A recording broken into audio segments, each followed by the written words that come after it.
તો અમદાવાદમાં T20 world cup ફાઇનલને પગલે હોટલ અને ટ્રાવેલ્સના ભાવ આસમાને પહોંચ્યા।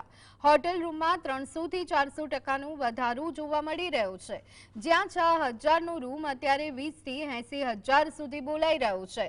છતાં મોટાભાગની હોટલો અત્યારથી જ ફૂલ થઈ ગઈ છે। માત્ર રહેવાનું જ નહીં, પણ મુંબઈ, દિલ્હી અને બેંગ્લોરથી અમદાવાદ આવતી ફ્લાઇટ અને ટ્રાવેલ્સના ભાડામાં પણ 15 થી 30,000નો વધારો થયો છે।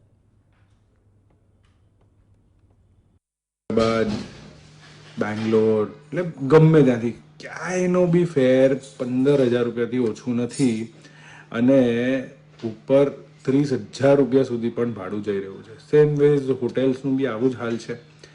2 થી 4,000 રૂપિયા કે 5,000 રૂપિયા સુધીની હોટેલ્સમાં પર નાઇટ રહેવાનું ભાડું, પર નાઇટ રહેવાના ખર્ચો 20,000 રૂપિયા, 30,000 રૂપિયા ભયંકર વધી ગયેલા છે।